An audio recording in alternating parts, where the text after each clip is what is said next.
engines were excited. There were to be some special rail tours to the seaside, and no one knew which engine would be chosen to pull them. "It ought to be me," observed Mallard. "After all, that seaside place helped to pay for my repairs." The others thought someone else should have a chance. Thomas knew he would not be chosen, but he enjoyed listening to the others arguing. He was pleased in the end when it was decided to give the trips to Green Arrow.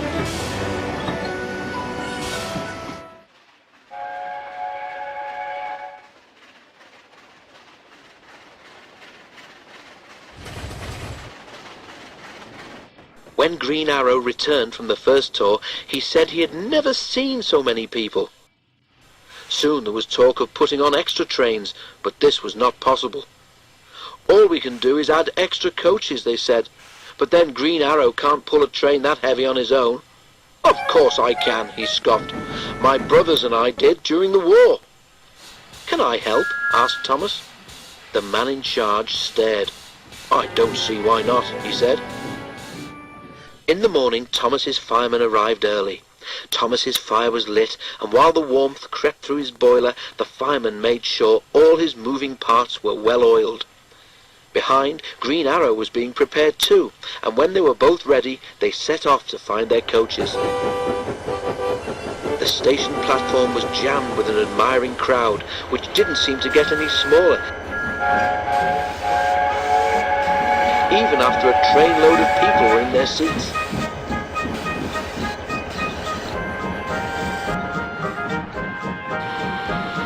Thomas was coupled in front. He was pleased. He liked to see where he was going.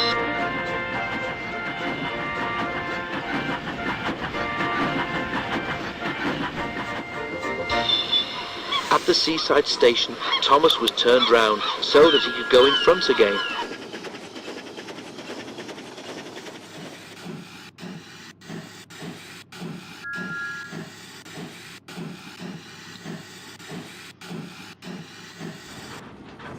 After a rest, the engine set off once more.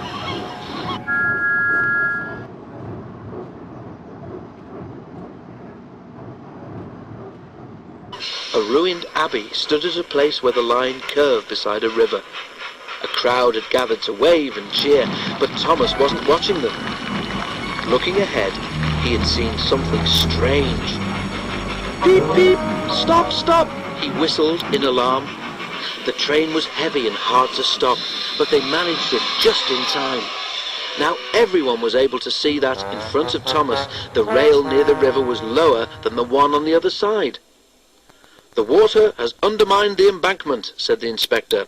"I'll go to the signal box and sort things out." Buses came for the passengers, but it was late before the men decided it would be safe to use the other track.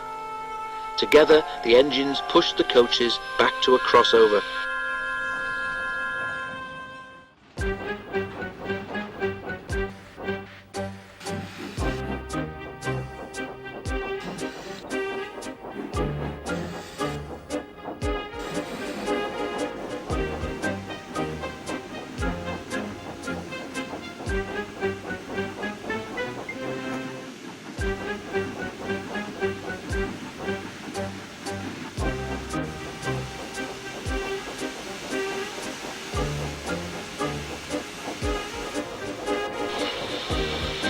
On his own, Thomas slowly crept past the landslip.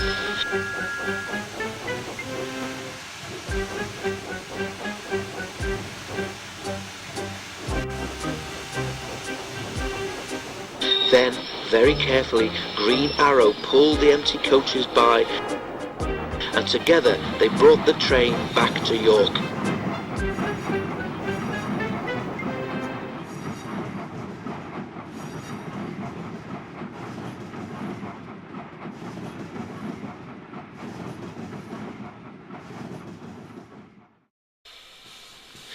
A few days later, a party of important-looking people came into the museum. One was the man in charge, and behind him was the Fat Controller.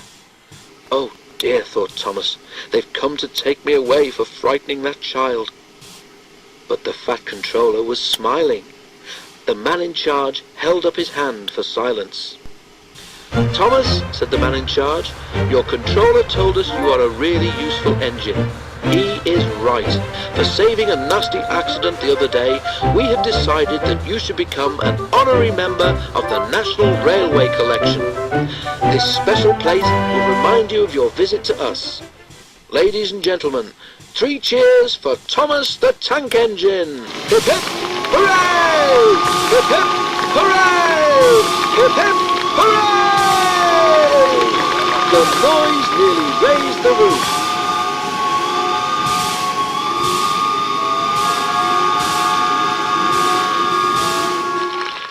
"Well done, Thomas," smiled the fat controller.